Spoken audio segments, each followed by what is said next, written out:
come up.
Hi, everybody. Welcome to today's live. Thank you all for joining. I can see we've got some people joining us on the live on YouTube. Welcome. Please feel free to introduce yourself in the chat. Tell us where you're joining us from, where in the UK you're joining us from. This event is our second event of Personal Finance Month at No Ordinary Life. And if it's your first time joining us, a very warm welcome to you. As I mentioned before, Personal Finance Month at No Ordinary Life is June. And so this is our second event in the Personal Finance Month. Our first event was on making smart money choices. And this one is on action-based money management. Action-based money management. So it's going to be offer some very practical experience and exposure for those of you who want to be better at managing your money. Myself included, which is why the team thought this would be a very good time to talk about money management. Obviously, we're halfway through the year, and so if you've been taking stock of your finances, your life in general, and you want to do things better, this is the best time to do it. And so today's session, we're going to cover things like savings, investments, pensions. Our guest speaker is here, Toju. She'll introduce herself very shortly. But this is going to offer some very practical advice and tips for you. Actually, I'll say tips for you from Toju's experience. So warm welcome to you. It's a great time to share the link with your friends and family. And if you're a parent here, please share the link with your children so that they can learn. It's always good to learn from a young age especially when you're youth, before you get to adulthood, because you don't want to lose track of your financial situation. Best to know now how to manage your money before you become an adult and you start earning real money. So foundations, this is what we call it. We call it foundations. So a warm welcome to you. So please share the link with your friends and family. And I think there's going to be a few announcements actually. And so I'm wondering if I should do them now or later. But okay. Maybe I'll do them later. So Toju, do you want to introduce yourself? Then I'll do the announcements while people are still joining us. Okay. People can rewatch this. Okay, fine. I'll get your presentation up. Do you need your presentation now? Yeah, because then I can just use the slides to introduce myself. Okay, but I'll start now anyway. So I'm Toju, so I'm going to be hosting this session. So this session is on beginner to action money management workshop, and we're going to look at investment basics. So we'll look at investment basics, and I'll just give you a little bit about me. So I am a business graduate. I did business GCSE and I did a business A-level, which I really enjoyed. I didn't do business GCSE, I did business A-level, and I did it for degree. And I've always had an interest in business. I don't know why, I just liked business. I liked analyzing companies and finding out how they worked and stuff like that. I currently work in HR. I'm a HR professional. I've been working in HR for the past several years now. And currently I work in reward. So I work with employee benefits. So employee benefits I manage like life insurance, pensions, death, disability, and all of those types of insurances for the UK and for Europe. for the past several years, I've had a passion for personal finance. I've really enjoyed learning about personal finance and sharing some of my experiences, and I hope to transition into personal finance at some point. I've always sort of been interested in managing my money in a better way and making the most of the money that I have. It's always been a passion of mine, and I've been learning a few things along the way. I believe in inclusive finance. So I started obviously a pension YouTube channel, which I'll speak about at the end.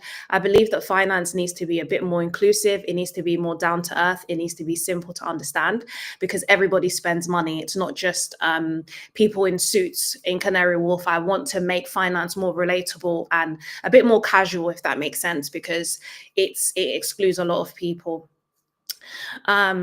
Yeah, it excludes a lot of people. So yeah, so that's me in summary. And then of course over to Claudia to give the announcements. I saw it flash. Thank you, Toju. So yes, you're going to hear more about our guest speaker as we go on the session. But I want to give a few announcements for those of you who just joined us. So Toju, I'm just going to quickly slide this one off and switch mine on. Perfect.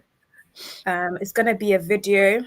So this is obviously today's session, which you are seeing now, talking about investing, types of investment, stocks, shares, bonds, things like that, and pensions as well. Our next session is going to be investment for beginners. That's happening on Monday coming up with a finance blogger, investment coach from South Africa. So that's inclusive of everyone to join. This is specifically UK focused, but the next one, investment for beginners, is global. So invite your friends anywhere in the world, Ghana, Nigeria, wherever. And then in July, mid-July, we're starting our life skills training. We're going to be covering employability skills, financial skills, personal development, all the topics that you see over here, CV writing, saving and budgeting, investment, and also for personal development, things like developing confidence, resilience, leadership skills. Those are the things we're going to be covering in this session. So we'll put the links in the description as the towards the end of the session for you to register. It's open to anyone in the world. So please do patronize and sign up for the program. It's going to be delivered virtually, and it's 4 to 6 weeks, but I'll talk more about it at the end. So yes, I'm going to hand over to Toju now. And as I said before, actually, a good thing to do would be to talk about the structure. So this session, Toju is going to be speaking on money management for about half an hour, going through the presentation, and then we open it up for questions and answers, so Q&A. Please put your questions in the chat on YouTube, and then we will take them after the presentation has gone on. So take notes of your questions, and then we'll take them as after the presentation. I might ask a few questions, but we're making sure that you get the most out of it. And as I said before, please share the link with your friends, families, children. Thank you very much. And over to you, Toju. Okay, perfect. Thank you. So I just want to put a disclaimer out there. I'm not an expert. I'm someone who's been investing for several years now, and I'm still learning. So this is just sharing the basics. And I just want to put also a disclaimer that this is not financial advice. This is meant to be for educational purposes only. If you want personalized advice, you need to seek a financial advisor. And the reason why this is said is because everybody's finances and financial situation is different. Like some people, I can't advise you. Number one, it's illegal to advise you, and number two, I just think if you need really detailed and personalized advice, then you need a financial advisor. When it comes to investing, you could get back less than you put in. That's just something to be mindful of. And let me see the tiny print. Yes, okay, so I've covered that. I just want to say that. So yeah. So of course this session will be about investment basics from essentially a beginner just sharing some knowledge. Okay, so I just want to share a fun fact about me. So one of the things that I have done is parasailing. So this is a picture of me parasailing in Mexico a few years ago. And as you can see, I want to use this as an example to sort of explain risk, because obviously investment is about risk. So you can see that I'm here on the left, my sister's in the middle, and my friend is on the right-hand side.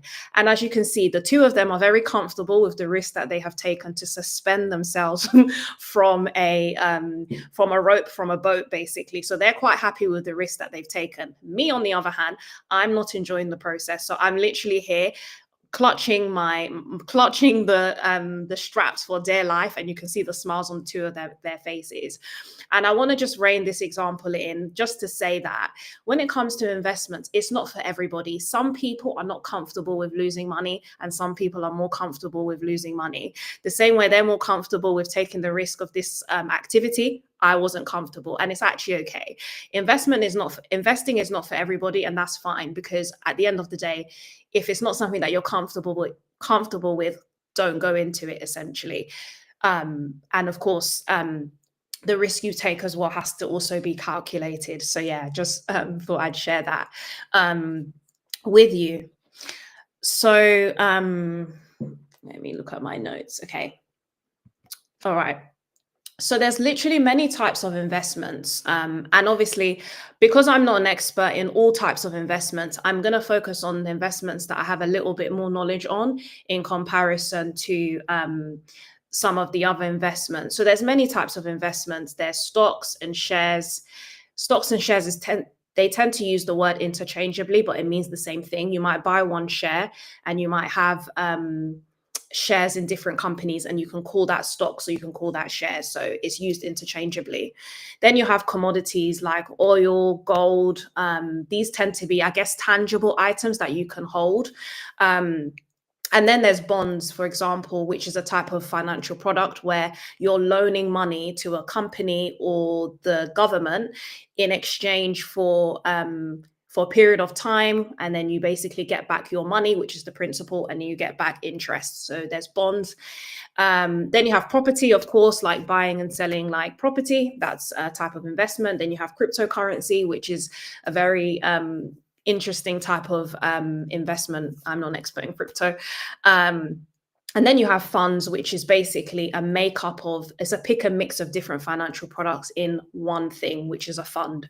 So for the purposes of this presentation, I'm only going to sort of explain what shares are, what bonds are, and what funds are, because those are technically what I basically invest in, and that's what I'm familiar with. So that is those are some investments. Of course, there's many more investments, but of course, there's only so much you can write on the presentation. So yeah, I've just picked out a few ones and obviously highlighted the ones that are the ones I'm familiar with. So I'm just going to talk about stocks and shares. So with stocks and shares, you essentially own a small piece of a company.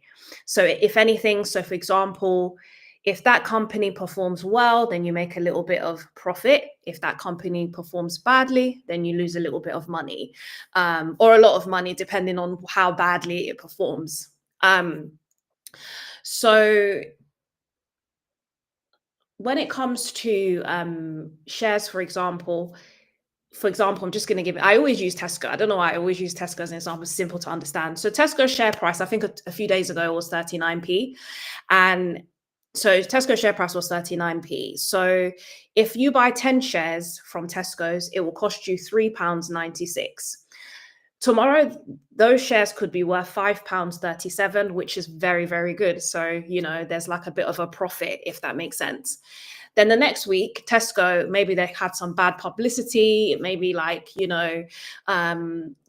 they've gone into the news for doing something, maybe a particular bad publicity. Then what might happen is the next week, those shares that you've bought might be worth £2.39. So you can clearly see, this is shares in summary. You can clearly see that it just rises and falls, basically. Let me see. Usually with shares, it's publicly listed companies. So what publicly listed means is that this company is on an exchange, basically. it's on an exchange. They call it on exchange. So some companies are publicly listed, meaning that they have shareholders, and we are shareholders essentially if you buy into their if you buy the shares. Publicly listed companies, you can buy from them. So you can buy from Tesco's, but then you have companies that aren't publicly listed and you can't buy from them. So you have like companies like River Island is not publicly listed. But a company like ASOS is publicly listed, for example, so you can buy shares in them essentially. Sometimes with shares, depending on the company, they may pay a dividend, meaning maybe every quarter a dividend is paid, basically. So if you have shares, you might receive a dividend. So then, yeah, that's also additional income that can happen through, purchasing shares.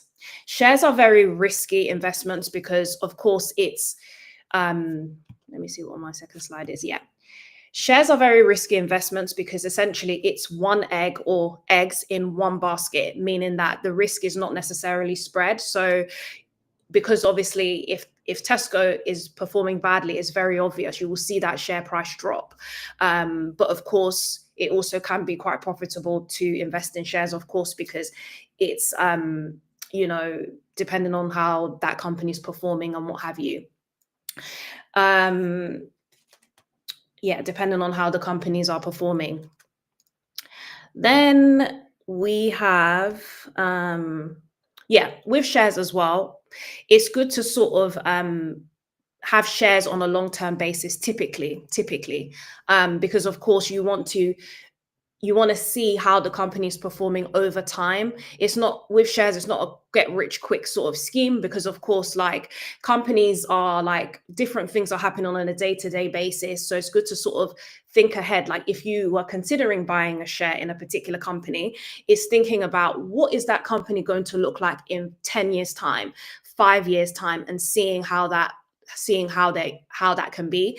It's looking at the political market, it's looking at the country that they operate in, their competitors, and just having a well-rounded view of what that company looks like. So that's what tends to happen. And what people sometimes tend to do with shares is that they may buy shares in different industries to spread risk. That's a key phrase in investing. Spreading risk essentially means you want your eggs in different baskets, basically.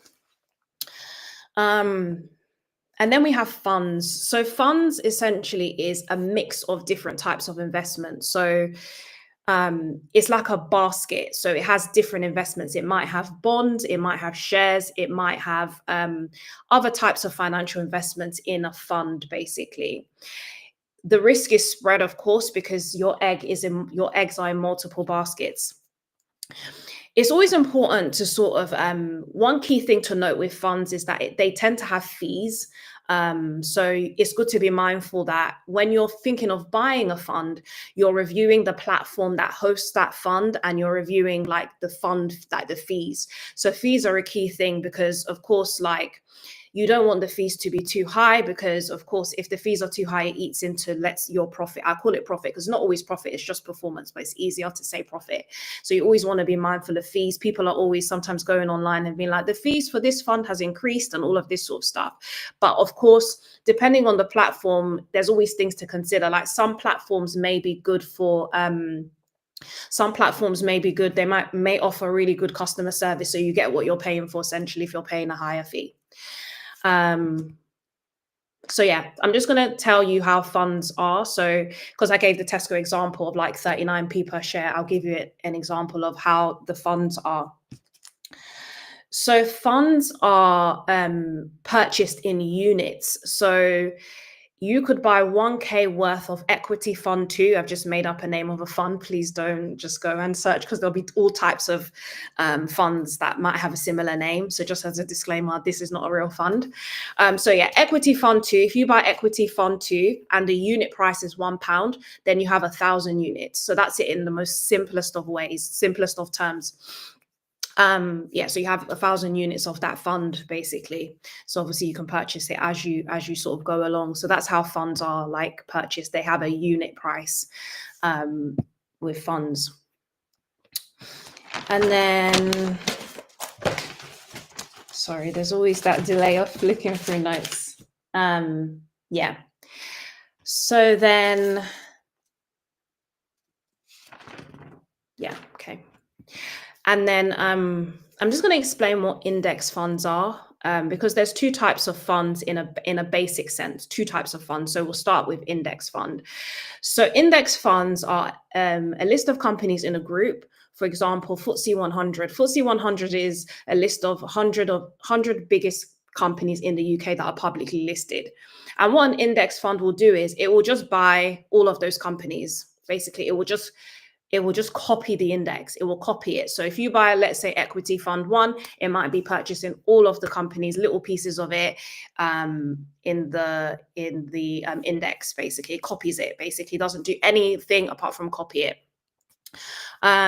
Index funds are known as passive funds. They call them passive funds because they don't need to be managed by anybody. So that's a key thing with the index funds. And then you have active funds. So yeah. So then you have, and then of course, like you've got the FTSE 100, which is the UK, and then you have like the New York Stock Exchange, or yeah, you get different types of exchanges like New York and then UK Stock Exchange. And then you have active funds. So these are funds that are managed by somebody. So a fund manager will pick and choose the investments to try to beat the index. So they'll try and see, okay, today we're not going to purchase Tesco, we're going to do Marks and Spencers. Tomorrow we're going to purchase this company, and we're not going to purchase the other company. So someone is managing it. They want to beat the index. So let's say the passive fund has grown by, let's say, 5%. They want to make sure, they want like to get the people who've purchased it, the investors, more. So they might be like, oh, like they want to beat the 5%, for example. So they'll play around with it and look at how they can beat the index. These tend to have higher fees because of essentially they are actively managed. So because someone is essentially managing it, they'll take their cut essentially. So with active funds, these tend to have slightly higher fees. There's a running argument between active funds and passive funds, which one performs better. Some people say the passive fund, like, not that it performs better, but there's no difference between what the two of these are producing in terms of like returns. So there's always an argument. So maybe in your own time when you're researching it, have a look and see what people are saying about which one performs better. And then, so research it, and come to your own conclusion.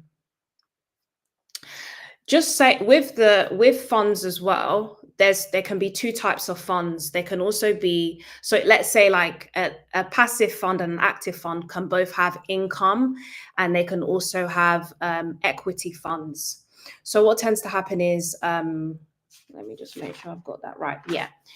So income funds, are funds that will also produce dividends as well. So if there's companies in there in the group that have dividends, you may receive a dividend from an income fund. So some funds have two versions of that fund. They might have the income one, and then they might have the equity one. So the income one will give you the dividends. It will take the dividends out of, like, it will just give you the dividends and maybe have it in your investor account, for example, that you can just like use, you can take. And then you have like equity funds, which will reinvest the dividends. So it's a personal preference what you sort of choose in terms of when you choose a particular fund. So some funds have two versions of that same fund. Okay, yeah. So that's the key differences between passive fund and active funds. And then we have bonds. Bonds are quite good. I'll just explain what a bond is, not a fund. A bond. A bond basically is you're lending money to a company or a government, and they promise to pay you back with interest. So, for example, you lend 1K to the UK government for 1 year with an interest rate of 3%. And by the end of the year, you get back £1,000 and 3 pence. Not 3 pence, £3. My maths, is not the best, but I feel like maths and finance are two different things. I will argue with people with that. I feel like they're different. Take it from someone who really hates maths, but anyway, so essentially these are that's how a bond works. Essentially, bonds are really good when the interest rate is high. So if the interest rate in the UK is a particular like amount, then the bonds tend to sort of copy what the interest rate is in the UK. So this is an attractive option, I guess, when interest rates are high. So of course, obviously, you get back a little bit more. Then obviously, if interest rates are low, bonds are not that great, obviously, because the interest rates are low. Like if you look at this example, you're like, what do I need £3 for? But yeah, that's how bonds work. So yeah, and then fun fact actually with bonds, I realized that you can actually sell bonds, like you can literally sell them, but I haven't done the research into it. But I realized that I found out that you can actually sell your bond. I thought that you would just keep it for yourself, but you can actually sell it and it's traded somehow. But I guess that's side note. So yeah, so that's bonds in general. And then let me go to the next slide. So I'm just going to talk a little bit about let me see. Yeah. So I'm just going to talk a little bit about how to start investing. So this is a very key slide, like, because there's just a lot of disclaimers with investing. So when it comes to investing, there's a key phrase and it's called attitude to risk. So everybody has different attitudes to risk. Even your perceived attitude to risk might not even be your actual attitude to risk, because some people might feel like they're risk takers and all of that sort of stuff. So with attitude to risk, for example, when it comes to investing, you need to sit down and ask yourself really hard questions like, am I am I am I comfortable with losing money? Because you will lose money. Like things will rise and fall. And if you're not comfortable with losing money, then you have to obviously really think about whether or not you want to invest. I have a friend and she was like, Toju, I just can't. I don't think I can sit there and watch my money go down. Then she's not risk adverse. She can't bear risk. Then obviously investing is not for her. Then I have like one of my sisters. She's the kind of person where if she puts money in a fund, for example, she will always turn around to me and say, Told you, how do I take the money out? And I'm like, you don't realize that this is money that needs to sit there for a long period of time. So different people have different like attitudes to risks. And it's for you to sit down and think about and to consider that. Your financial situation is also very, very important. If you're someone who is in debt, like you have a lot of debt, you've got credit card, you've got loans, it's not really advisable to invest because obviously you don't have what they call disposable income. Your money is essentially like you're paying back money. So it's worth sitting down and thinking, okay, like, is this something that I can actually do? Maybe not now, maybe in the long term, once you've paid off loans. So everybody's financial situation is different. That's why in the investing world, they're always saying seek financial advice, because the everyone's circumstances is different. So it's important that you sit down and you ask yourself the hard questions. You don't want to be someone who is like sitting there and you're seeing your money go down and it's really, really hurting you. It hurts definitely, but that's why sometimes investing is for the long term, because sometimes when the risk is spread over a long period of time, you can actually weather the storms of what the stock market can do or what some of like these political climates or companies are performing. You can literally weather the storm. So that's the thing. Attitude to risk is extremely important. It's extremely important. And then another thing that I forgot to note as well is that sometimes with funds as well, there'll be different risk profiles, meaning it will show you how risky that fund is, usually from 1 to 5. 1 to 2 is low risk. 3 to 4 is usually mid-level risk, and then 5 is high risk. So it will tell you so that you can read and find out a bit more about like how risky that fund is, so to speak. And then the key thing is doing your research. So I remember when I first started investing, it was a bit too much. It was a lot of like information. And what I would do is literally on Saturdays for like maybe several years ago, I would sit down and I would find out about these funds and all these shares and the ratios that I needed to use to assess the companies. I'd literally sit down and I would break everything down. So there's a lot of terms and jargon in the finance world. Unfortunately, sometimes it is what it is. But I would literally like be like, oh, what does that mean? What does this mean? And I would learn what it had meant. It's very important that you use credible sources as well with your research, because people are on TikTok. I feel like yeah, people are on TikTok, and then they're like literally listening to people. It's important that you use like sources like The Economist, Financial Times, BBC News, like credible sources to sort of do your research and look at company websites as well, look at their balance sheets and look at their like PR statements and all of those sorts of things, so that you're getting good information and not information where it's just people speculating. And then yeah, so yeah, that's do your research. Just sit down and take the time to do your research. Like there's no such thing as too much research, to be honest, because at the end of the day, you're spending your money, and you want to be comfortable that you've done enough of your due diligence. And the final point is choose your investment platform. Choose an investment as well. So obviously, for some people, they may not like the idea of shares. Some people may like the idea of funds. It's having a feel for what you think you want to invest in.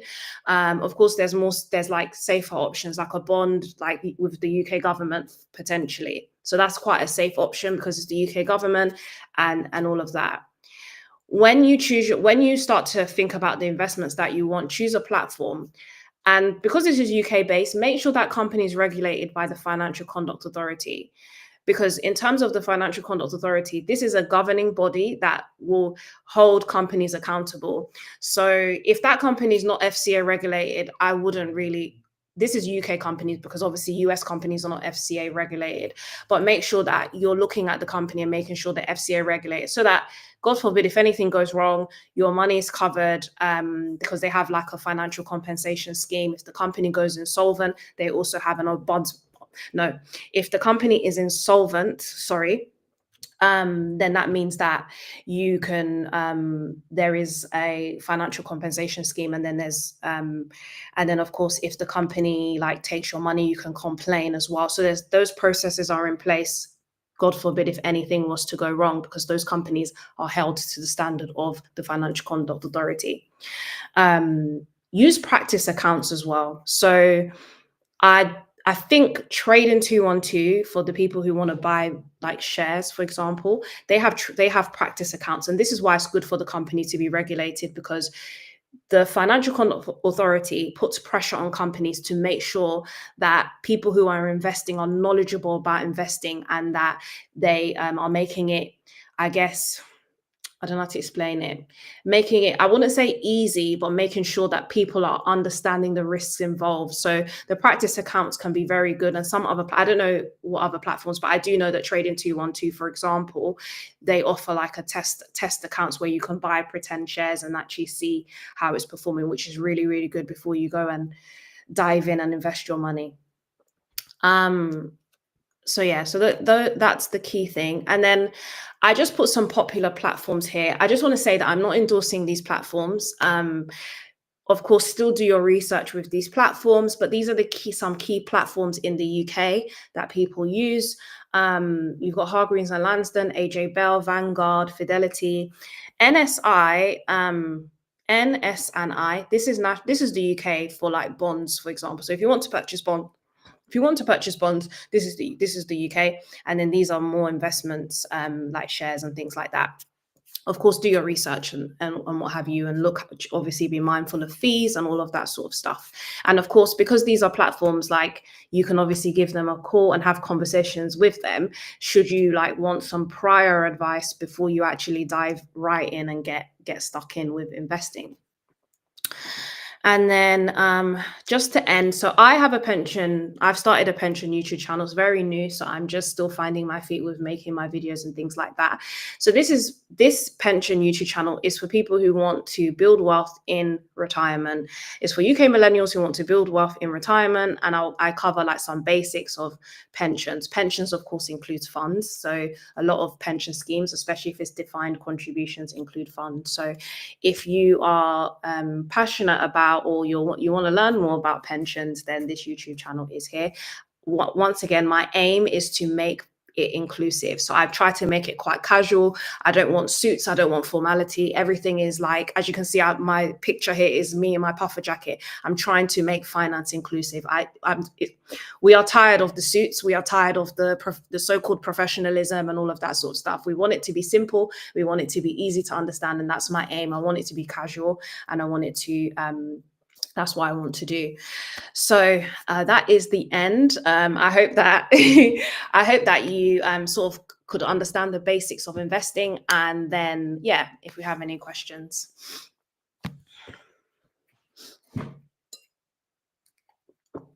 Thank you so much, Toju, for this wonderful information that you've provided. It's very, very helpful.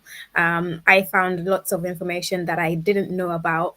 In fact, I would say I knew about it, but I didn't understand like index funds and active funds and things like that. To be honest, actually, I think it would be good to go through a few of those again. But people are here because we told them that they're going to learn from someone who was completely didn't know much about investments and things like that. So you've explained that you had to sit down at the weekends and like really try to understand investments. So before we do the technical questions, I wanted to ask a few personal questions, if you don't mind. So first one is, how long have you been investing for? I think one thing I didn't mention is that a lot of us are investors already. So if you are part of a private company and you have a private pension, not NHS people, because that's a bit different. But if you work for a private company, they tend to have a defined contribution pension scheme. So you're basically already purchasing funds. But yeah, for me, I started investing in 2018. Before that, I probably was part of a private pension, but in 2018, I sat down and I was like, I want to buy some funds. I want to invest. So that's how long I've basically been investing for. And how long is that? 2 + 5, 7 years. Yeah. My number skills are so bad. No worries at all. It's fine. So you said you started investing in 2018, so that's 7 years ago. What was the first thing that you did when you started investing? Did you start off with trading? Did you start off with like so for example, I use Plum. Okay. I use Plum for savings, and I use Plum for investing. Because I'm like, I don't really know. I've tried trading, Yeah. and I don't know. It feels too technical for me. So I just thought I'll just give it to someone to just handle, like automated. But for you, what was the first thing that you did for investing? I'm not a trader, by the way. Like, the people that look at those complicated graphs and stuff like that. No, I don't do all of that. When I first started investing, I started with funds, basically. So I would just go online and I would research like this is not, by the way, please don't copy this method. I just want to I don't want anyone to go and do it, but this is just what I did. Yeah. What I did was I went online and I said, top funds for beginners. And I just basically did that. And I looked at it and I was like, I chose 2. And then I chose 2 funds and I put like £25 there. I did two funds, £25 each. That's what I did. And I wanted 2 because I wanted to see how both compared against each other. When I did that, I looked at them and I was like, okay. And then over time, I could see which one was better, which one wasn't good, and all of that, and then change things later on. So that's what I did. So I'm funds. I did funds, and then after that, a few years later, I said, okay, it's time to buy individual companies. So I sat down and I looked at different companies that I was familiar with and that I thought would perform well in the long run. And I made sure that I would just sit down and just see what companies. I don't trade, so to speak. I feel like trading is for the people that, those complicated graphs and all of that sort of stuff. I just will buy the share and I would leave it there. And I would buy maybe on a month-to-month basis of that same share, for example, for different companies. And I would just see how things are going with them. So that's how I started investing and what I did.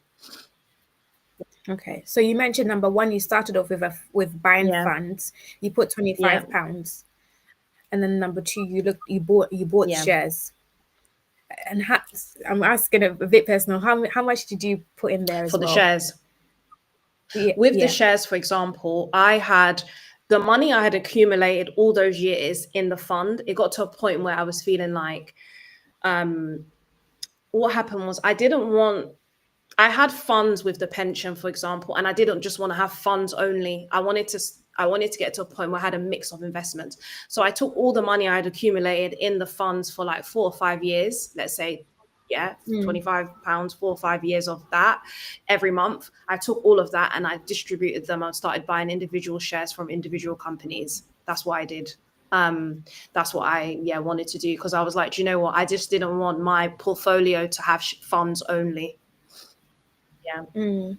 And then just going back to that, did you use what platform did you use to So this yeah. is not an endorsement on these platforms. These are personal preferences. So, you know, I'm not, yes, I use Hargreaves and Lansdowne for the funds, but then again, obviously there's obviously lots of different platforms. And then I used Trading 212 basically for the Mm. shares. What you can buy, So the thing is mm. you can buy shares from Hargreaves and Lansdowne. A lot of these platforms you can buy shares from them. So it just depends on what you prefer. Yeah. Okay. With Hargreaves and Lansdowne, okay, I have two questions with that one. Number one, do they not charge like like a subscription fee? And number two, is it something that you need? Is is it like a website that you go on and then you can basically choose your own thing, or do you need does a person come back to you, maybe like there's like book a call back and then they explain everything? How does that one work? Feel Just in case anyone's like considering. I feel like you could probably call their customer service and they could support you through the process, because I feel like Hargreaves and Lansdowne at the moment, they're not their company is like going for a lot of change because they're the old timer type company. They're trying to be more Yeah. down with the younger people and the younger generation. So apparently people say they offer Mm. very good customer service. I've called them 1 or 2 times and they're quite good. But when you go on there, it's a case of you sort of need to know what you want. But obviously if you're not sure, call the number and they will support you. I feel like they probably have more of a people-based presence probably than maybe the other platforms, as far as I'm aware anyway. Yeah. But the first interaction, is it you Yeah, basically you would go on there and you would you try and choose what you want. But if you're not sure, call them straight away, because at the end of the day, why go on there? When I did it, I just took a risk because I was like, it's £25. I'll live, if anything, and yeah, so but yeah, give them a call and just have a quick call with them. It's good to know what you're calling for and what you want and stuff like that. Yeah. Okay. So we've got some questions in the chat. Thank you, Toju. We've got some questions in the chat which I'll take now. But just to clarify, you were putting £25 in the funds every Yeah. month. Two funds. So let's say if you Two sorry, funds. So two, two £50. funds. So split between or Yeah, 25, 25, 25. So 50. 25. Okay. So basically £50 in your funds every Yeah. month for five Let's say, years. yeah. Something like that. Okay. Okay. And did you see any?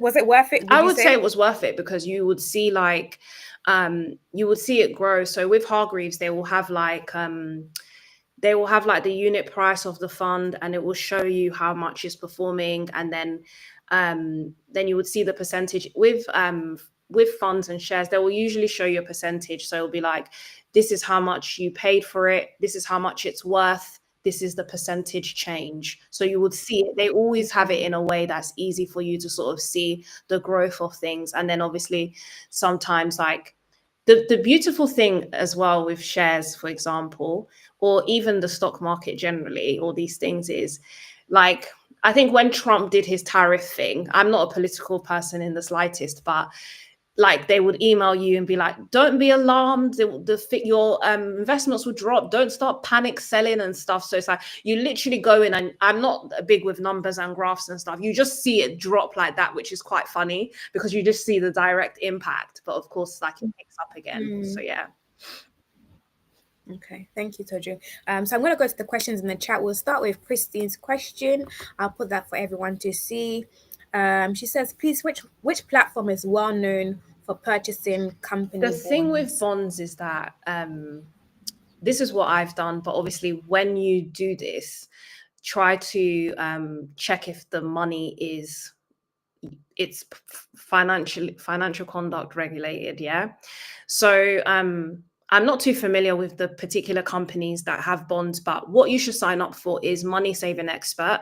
Sign up to their newsletters. This is just a given anyway for everyone, like especially UK based people. Sign up to Money Saving Expert and they will give you top savings accounts, they will literally have lots of different financial things.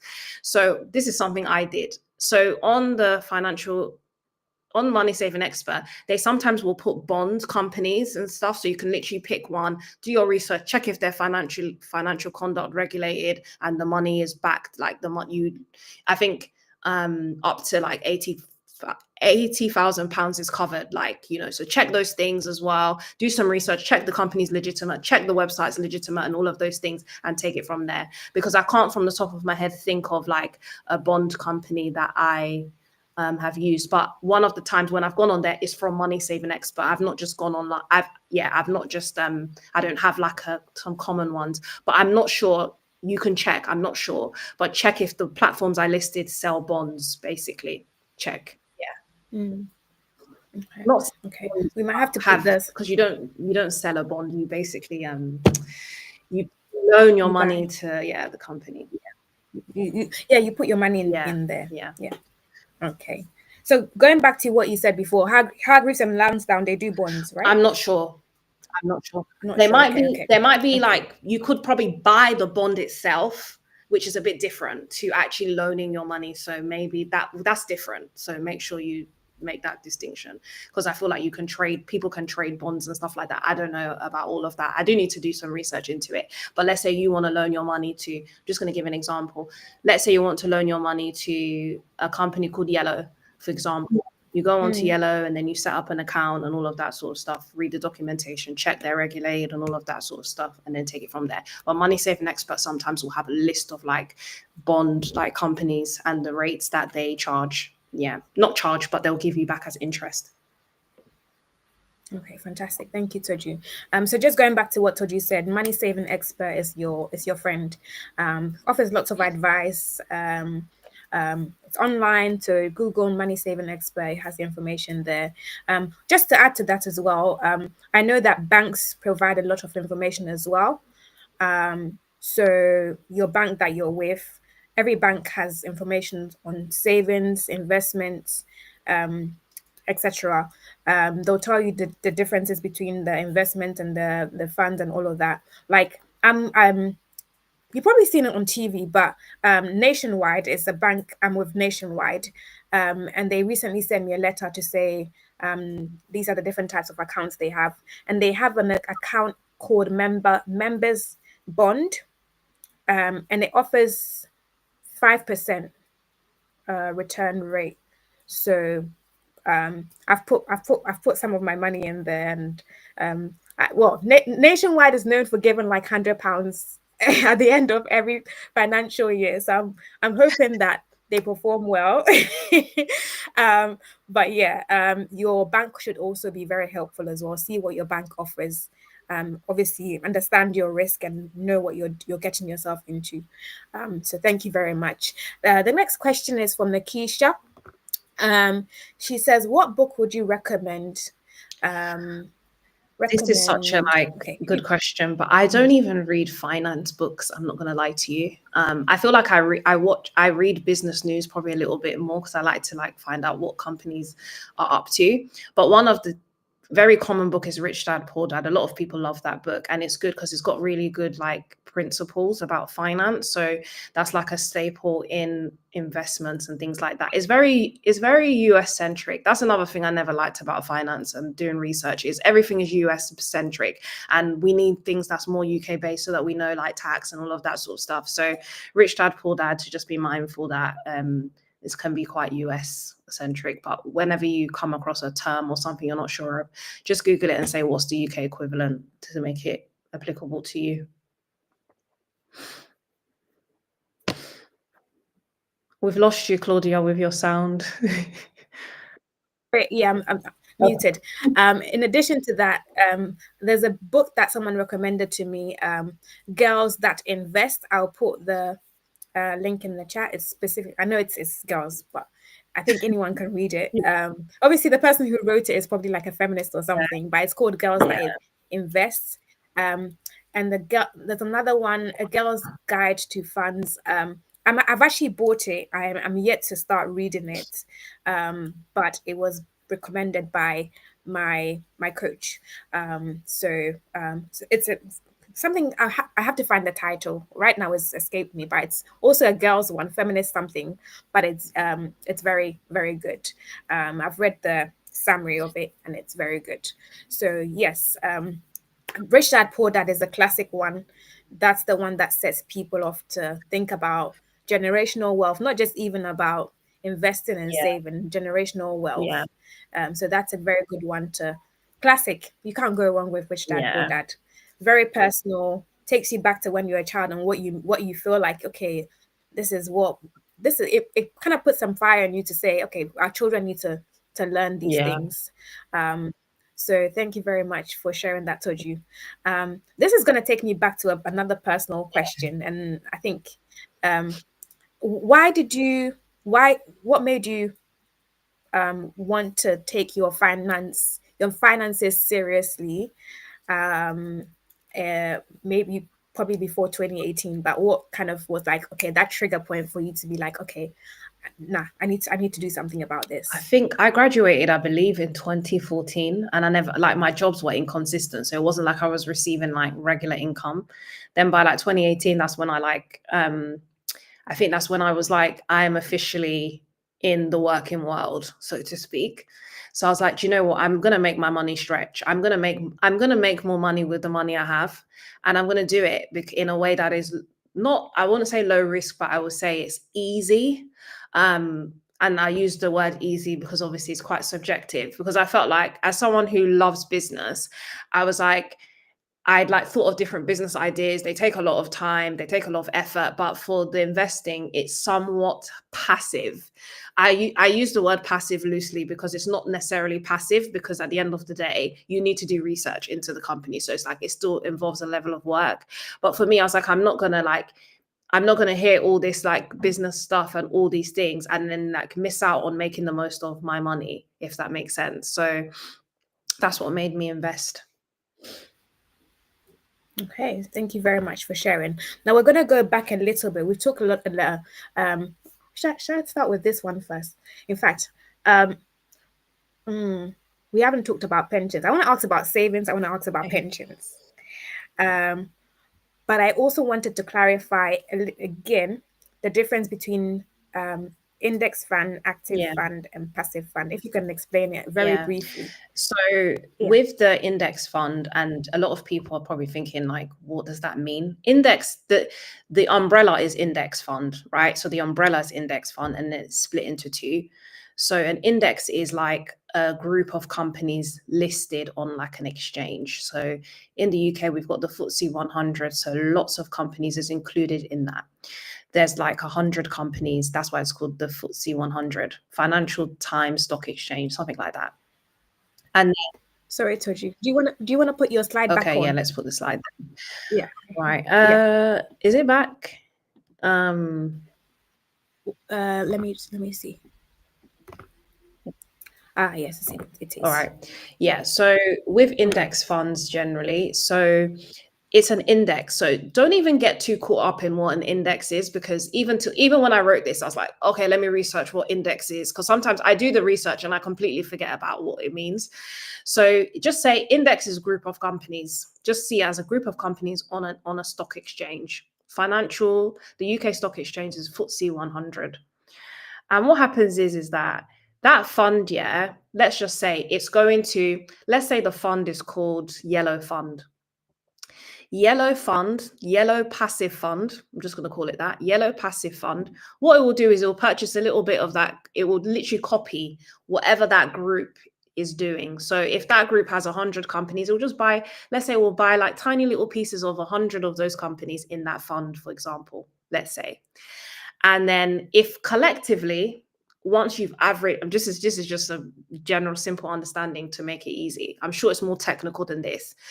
If all of those companies on average perform at 5%, meaning their shares have grown by 5%, let's say in a year, then let's say you bought £20 worth, then plus 5% of that £20 is literally purchasing all those companies in there. It's not doing anything. It's not like saying it's not doing anything apart from purchasing all those companies or some of those companies in that particular index. So it's called passive, meaning it just sits there, purchases it, and copies whatever the exchange is doing. I hope that makes sense.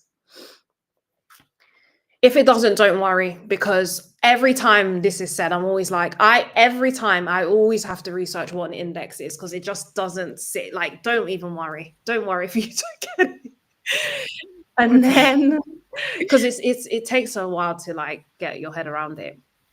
Then the active fund is like, so let's say let me just go back. So let's say the index has 3 companies, just for simplicity. That index has 3 companies on the stock exchange.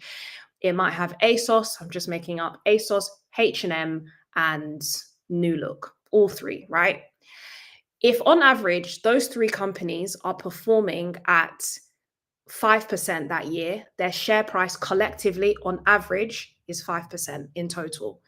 It's only going to buy ASOS, H&M, and New Look. 5%, fine. It's not going to do anything. It's not going to like look into, oh, maybe I should buy more of H&M. Maybe I should buy less of ASOS. It's not going to do anything. It's just going to copy whatever that exchange is doing.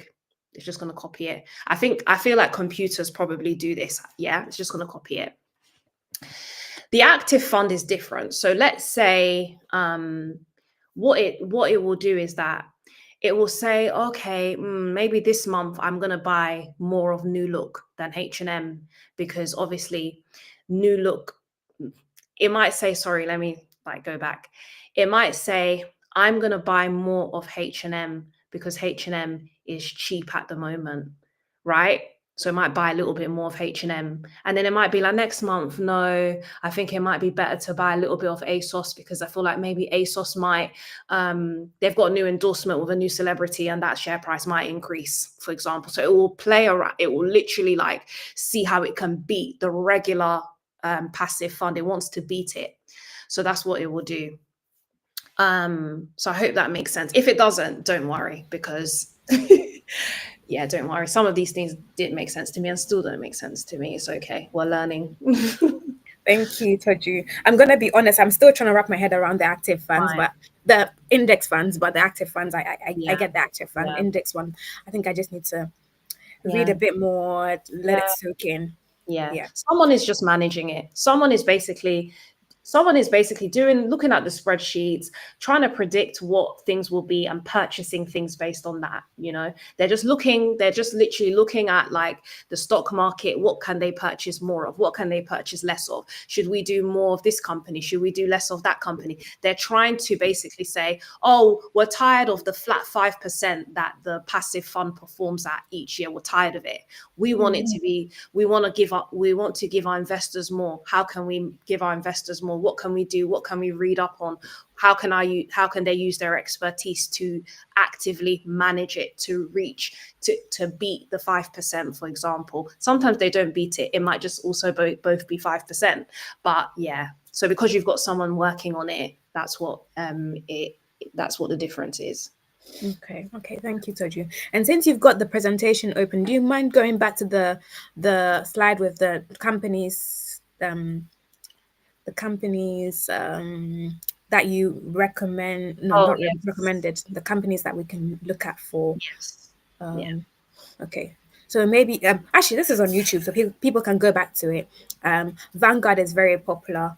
There's also free trade as well. I know audience, please feel free to also share any recommendations. Some of you also invest as well, so we want to hear from you guys. We'll project it on here for people to also to see what's out there if you're someone who invests.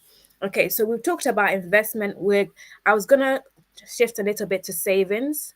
Um, Mm. so with savings, how do I put it?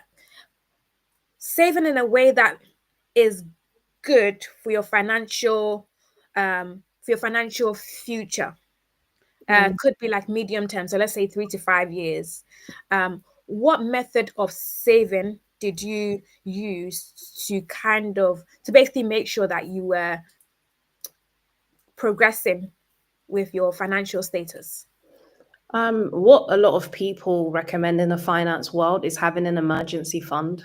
So Mm, they say it's like 3 to 6 months of expenses. So like of like your bills and rent and all of that sort of stuff. So I think that's a very good starting point. So it's adding up, okay, how much do I spend each month on food?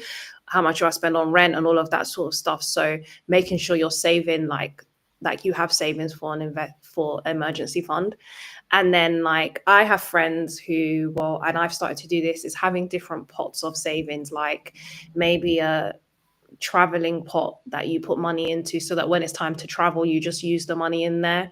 Having mm, a maybe if you're saving to buy a house, you might have like a house saving. So it's basically splitting your savings out so that you know what is what for whatever you want to use it for. So obviously savings is very very like is it for each individual, I guess. Like everyone has different like goals, and it's just making sure you sort of do what's best for you. But it's always good to start with the emergency fund as best mm, as you can and just try to build that up.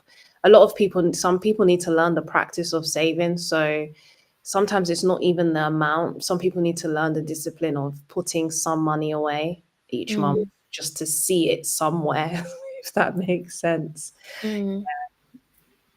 And just on the back of that, Yeah, something, let's say for something that you want to do in the long term, yeah, right? Did yeah, you take the approach of like maybe buying a house or something, like, or buying a car? yeah. Um, did you take the approach of using an account where you can lock away, like you don't touch it, or Mm, did you just use your regular savings account where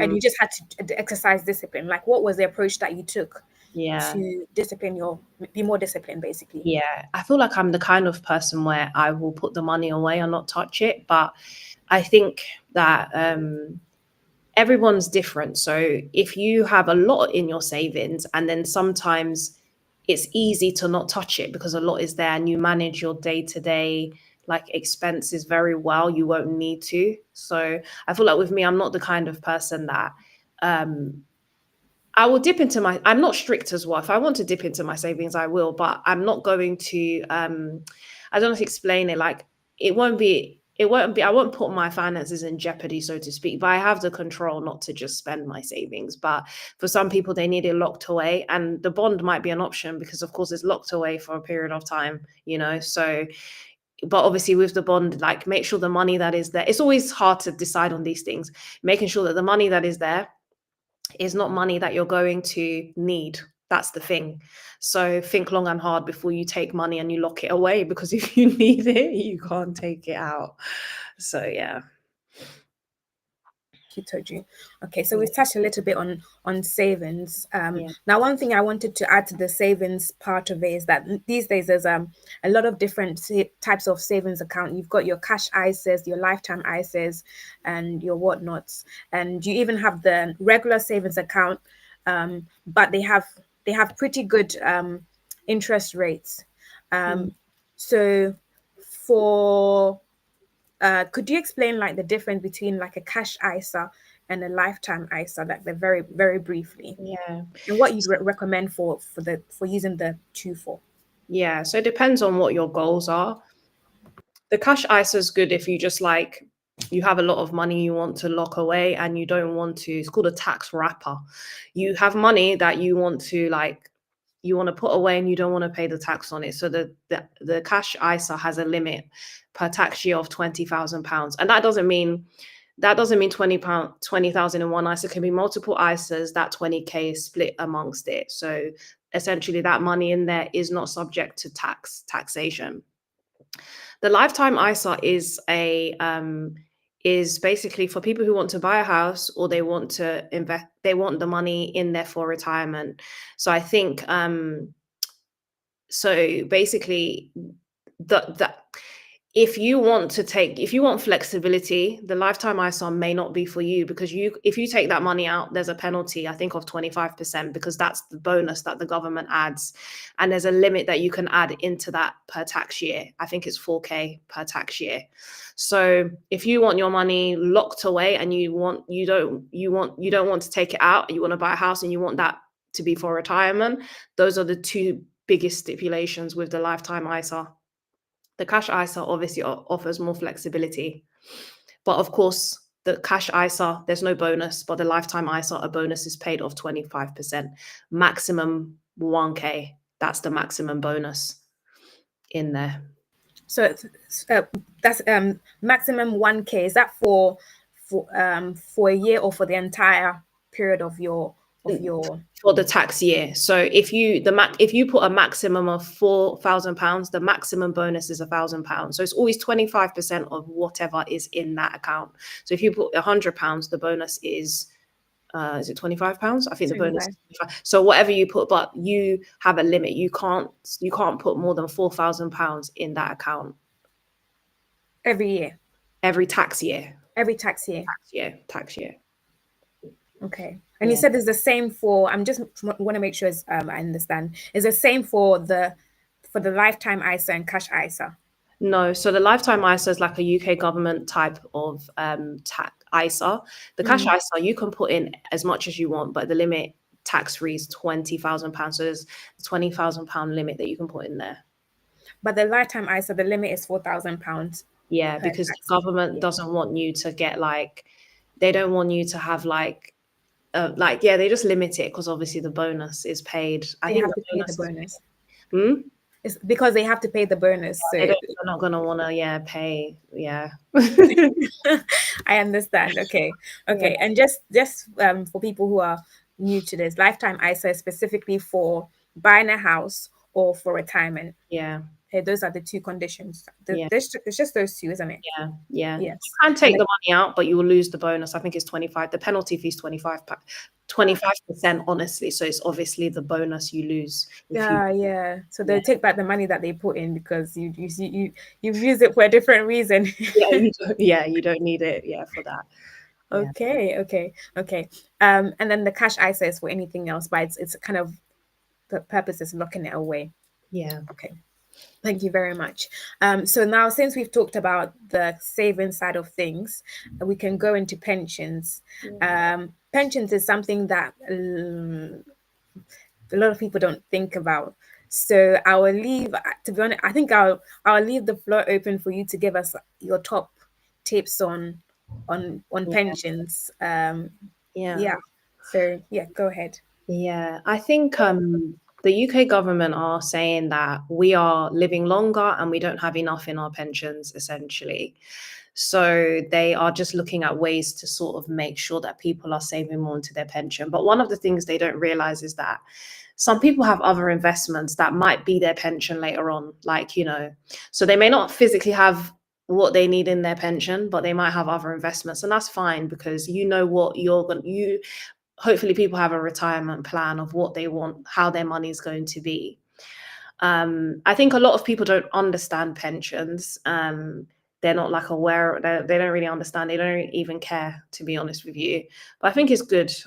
To learn a little bit about it, and just to educate yourself, essentially, in the different types of pensions and stuff like that. So I feel like that's my main take on pensions. I think it's important that people understand it, and they're just putting what they think they need to put in there, and just so a lot of the pensions as well, if it's defined contribution. Sometimes when you go on to where your funds or investments are held, you can sort of do projections, if I continue to save 3% each month for 15 years, this is how much it could be at the end. So they give really good predictions and stuff for some of the platforms. So yeah, that's my main take on pensions. I think it's important that people understand it, and it's important that the younger people understand it as well. Yeah. Just something I was an advice I was given about pensions when I got my recent my role, my recent full-time role, Yeah. is if I can, to make sure I add to the contribution, um, I increase the contribution that's taken out for pensions. Mm, So, so let's say if the pension contribution that my company makes is 20%, because I'm young and I can kind of and if I can afford to, yeah. rather than them contributing 20% of my pay, my monthly pay towards pensions, they can contribute 30% towards my pension. So that's a tip or advice I was given by someone um, uh, towards the end of last year. Mm, Um, how how does that, is that something that you've also heard as well? And I what's the think it workaround around that? depends on the pension. So a lot of people, if you work for like local government or NHS, your pension might be what they call defined benefit or care, CARE, which is career averaged earning something, care or defined benefit. That's a bit different, meaning that usually with defined benefit pension schemes, it's basically your money isn't necessarily like what they call earmarked. Your money is basically, you're basically just paying some into something, and what you get out of it will be an average of your earnings for a period of time. Um, so that's if you work for, like, let's say local government, or like you're a teacher. So things might be a bit different, those types of pension schemes. Then if you work for a private company, it's likely that but obviously check with your employer, because obviously, there's always anomalies. But if you have a defined contribution pension scheme, that means that your money is earmarked, right? But the other one, your money, they call it pooled. Earmarked meaning you have a piece of it. So with defined contribution, each month your employer's paying and each month you're paying into it. And at the end, you see an aggregate, whatever is there is whatever you're going to get based, you can see it. It might rise and fall. So of course that the money at the end is different. It's like can vary.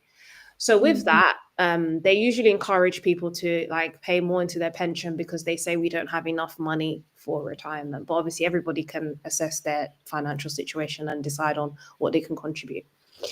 The defined benefit, which is usually local government, it takes career average earnings sometimes, or earnings for a season, where they will look at how long you've been in that scheme for, and it will average. So if your salary was 50K one year, 70K the next year, it will average it out based on like a particular like rate. They use like a formula. So you kind of know what you're going to get in your pension scheme. But those are changing now. So yeah, I hope that helps you understand it. And if people are confused, I have a video that explains this on my YouTube channel, because yeah, it's a bit of an overload of information. Thank you, Toju. Yeah, Yes, I'm going to put the link for your YouTube in the chat shortly for yeah, people to go and check it out. We have a question here. This question is from WhatsApp, so I'm going to I put it there myself. So there's two questions. A person saying, "What is the minimum amount needed to buy shares?" And the second question is, "Can I?" Okay, let's take question by question. yeah. Yes. Okay, the first question is, I think it depends on the platform. So yeah, I can't answer that because I feel like it depends on the platform in terms of like the minimum that you can purchase. I want to say £1, but I'm not sure. So I think it depends on the platform. First question. Can I buy shares in? Of course, you can buy shares in other countries, because the platform usually will have shares from publicly listed companies where it could be in different countries. So depending on the platform, you can buy from different countries. Buy shares from different countries, because a lot of the times, like, the company you want to buy might not even be a UK based company. It might be an American company, for example. And like the question says, for example, I don't have a tie to Mexico, but I'd like to buy shares. Of course, you can buy shares in multiple countries. And I guess it is good to buy shares in multiple countries to a degree, because you don't want to have your eggs in one basket in one country. God forbid, like one economy, the UK might be performing badly, but another country might be performing well. So I guess they always tell you to sort of diversify in that sense. So yeah. Thank you, Toju. Another thing to also to add to is, if you have a Monzo account, and you sign up for the Monzo investment option, they have 3 levels. They have the basic, then they have the medium risky, then they obviously have the high risk. The medium, I think, is bond. The basics is bond. It lets you invest into bonds, mostly bonds. Then the medium one is funds, and basically it pulls funds from different places around the world. So it could be from, like, let's say, for example, Samsung, which is it Japanese or Korean or something like that? No. Yeah, basically it pulls funds from even the Asian market, Africa, companies in Africa, companies in Southern America, basically all around the world. And then the higher risk is like basically the well-known companies all over the world. So Monzo is a good starting point. I actually started investing with Monzo last week. I put £50 into the medium risk, because I want to have my money in different parts of the world, not just America and the UK, because I think the basic one was America and UK, and right now America and UK, I don't know what they're doing. Politically, they're a bit, iffy. So I thought I'll put it in a fund that goes all over the world. So selected companies from all over the world. Thank you very much for the question, Ayu. I've put Toju's YouTube channel in the chat, so please go ahead and check that out. When you have, in fact, you can even open it. No, it's going to take you out of the thing. Anyway, you can copy it somewhere, copy it and paste it somewhere, because you don't want to leave this conversation now. The questions are not coming so much, so I think we might have to end the conversation soon. But before we ended the conversation, and I come to you, Toju, to give us some few words of advice. Just going back to your savings investment, is also kind of personal as well. You were able to achieve something, I think it was last year, something big last year. I think you probably know what I'm talking about. To achieve that goal, that big goal, how much were you actually putting aside to be able to achieve that big goal? Say for example, I wanted to save £30,000. I don't know if that's, but how much how did you do it, basically? How did I do it? Yes. I feel like this is a question for I feel like everyone's individual. Everyone is different. But what I did was I'm quite blessed, because I feel like my income is relatively high for me, I would say. Not high, but yeah, I feel like I'm quite happy with what I earn. So for me, saving is not hard, because I have a lot of, like, I guess, disposable income to a degree. I'm not like super rich. And I think how I sort of did it was, I just saved in a way that was comfortable for me. For some people, they want to set a goal that is realistic, where you can still see your friends and family, where you can still eat, where you can still go to travel, you can still do certain things. Of course, you need to make certain sacrifices, but I don't believe in starvation. I don't believe in, like, like, you go on social media and people be like, oh, I was eating noodles for like 6 months. It's like, what, like save in a way that is reasonable. I think I've been saving for this house for like probably 7 years even. Yeah, because I wanted to do it in a way that was manageable, basically. That's what I did. How I sort of saved. I saved in a way that was manageable. At the time, I had a Help to Buy ISA, and I would put, the maximum you could put each month was £200. So I'd put £200 in there. Of course, certain months, like, I'd have this Help to Buy ISA because the government would add the bonus. Then I had a regular savings account. And what I did was I just put any type of, like, if I had like random savings, I would just put an amount each month depending on what was left over. I'd put it there. So when it was time to buy, it was the Help to Buy and it was the saving. Took mostly most of my savings, took that, used it to buy the house. Didn't touch my investments, thankfully. And I bought a house with my sister, meaning for me the liability split. I bought a house that I felt like was reasonable for my price range and for my liability. But I believe in setting realistic goals. I don't believe in killing yourself essentially and living a depressing life to achieve a goal. Basically. Thank you very much for sharing that. So if I put aside £100 every month Yeah. into either a savings pot or investment, one of these Yeah. investments that you're talking about, is my goal, is a goal of 30,000 still achievable? I think it depends on how much you wanted to save and how much the house is. So look at how much you want to save for the deposit and how much you want to borrow. Of course, the more you save for the house deposit, the better, because it means you don't have to borrow the money from the bank.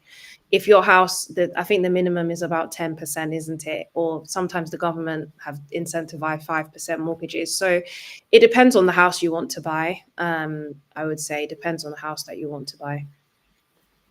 Okay, thank you very Yeah. much, Toju. We'll come to you for a few closing words of advice Yeah. shortly. But before you do that, I'm just going to do another quick advert Okay. of what we've got going on next coming up soon. And I'm going to talk through, I've put a few things in the chat. So this is today's session. As you can see, this is what we've covered. Our next event is on Monday, the 23rd of June. We have Omega from South Africa. He is a finance blogger and an investment coach, and the session is investment for beginners. These are what the objectives are. I've put the link to register in the chat. So please go ahead and take a look at the chat. Our next one, which is actually like our summer school, it's called Life Skills Training, and it starts mid-July. It's going to be 4 to 6 weeks where we cover employability skills, financial skills, personal development skills, and these are the topic areas we're going to be tackling. So I would really advise that you have, if you have any young people, this is particularly for people who are kind of before they go to university or even after university, before they're waiting for their official job. This is a session that we want them to a program that we want them to take part in. So the life skills training starts mid-July. And I'm going to put a QR code on for people to be able to scan to register. We're also going to take some feedback from you. So please stay on while I put all of those details in the chat. And yeah, so that's about it. Please, I've still kept Toju's link on the screen because I thought that you can it's a good time to like take a screenshot and then check it out after.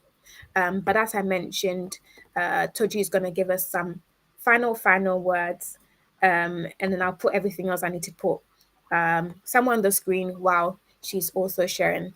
I don't think there's any. Oh, there's a question. Sorry, Toji. There's a question. Let's go for the question. Yeah, it's fine. Okay. Yes. Ooh, okay. Oh, okay. Oh, it's not a question, What is a it? recommendation. It's a recommendation. Okay. Yeah. So someone recommends the Compound Investor, and recommended book is Simple Money, Rich Life. Okay. Thank you very much for sharing that, Christine. All right. So over to you, Toju. I don't think there's any further questions. Yeah. I just want to end with just take your time when it comes to investing. Just make sure that you take your time and you do your research and try to use the practice methods. Make sure the company is regulated by the Financial Conduct Authority, especially if they're UK based. And of course, yeah, I know that there's been a lot has been said. Don't beat yourself up if you don't understand things initially, because finance is quite complicated. So that's what I wanted to leave with. Then, of course, if you're passionate about pensions, I'm trying to make pensions young, basically. I'm trying to make it young. I'm trying to make it casual. So if you are interested in it, subscribe to my YouTube channel. And yeah, thank you for joining as well. I really appreciate it, because this is my first session of like speaking about finance. So yeah, I'm very grateful for the opportunity, and thank you, Claudia, for hosting. Thank you, Toju. Really great to have you on here. We've had an enlightening conversation, and I hope people are have been enlightened by this conversation. Keep your comments, your emojis in the comment section of this channel. So thank you to our new subscribers as well. Please head over to Toju's. I'll put it on here again. Toju's YouTube channel, and subscribe. She's going to have more content on there on pensions, especially. We didn't get to cover that much in this session, but we all want to have a good financial future when we're older. We can not just live on peanuts. So please go ahead and check out that one. And finally, from me, as I mentioned, we will have we would love to have your feedback on how you found this session. So please scan, if you're using a laptop, use your phone to scan this QR code. I've also put the link to the evaluation form in the chat. So go ahead and click on the link maybe just before this stream ends. Another thing as well, as I mentioned before, we have investment for beginners on Monday. Okay, Monday 23rd. That's for everybody in the world. Okay, not UK based. Our speaker is from South Africa, and he's an investment coach. So please come along, learn how to invest. All of these things we've talked about, index funds, bonds, all of these things. This is what this is going to help you learn about how to start doing it as well. And also, if you want to do trading as well, he will probably do a live demo. I've asked if he can do a live demo for us. So please go ahead and yes, sign up for that event. It's also in the chat as well. Yes, so thank you so much for joining. Scan the QR code, register for our next event. I will probably be sharing it on WhatsApp as well. I can see someone scan the QR code, so thank you very much. We will share the feedback with Toju, so she would love to hear what you think, because it's, as I mentioned, it's her first session talking about her journey and also talking about finance to this degree. So please go ahead and let me put the QR code back on, and share your feedback. This it's very high. Most of you guys are techie, so please go ahead and scan the QR code, share your feedback. Okay. Yes. So thank you all so much for joining. See you hopefully on Monday for our investment for beginners session, and a huge thank you to Toju. We've taken up more than an hour of your time, so thank you so much for sharing. We hope to have you again, and we wish you all the best in your financial coaching journey. Thank you for us being your first audience. Thank you so much for coming. And for everyone else, thank you for joining, for staying on, for sharing with your friends and family. If you share the link with your friends or family, it's a YouTube link. So even if they didn't join now, when they go onto YouTube later, it will still be there. So don't worry about it. They can still tap into all of this. So yes, thank you so much, everybody. Thank you for joining, and take care, and see you hopefully next time. Bye, everybody.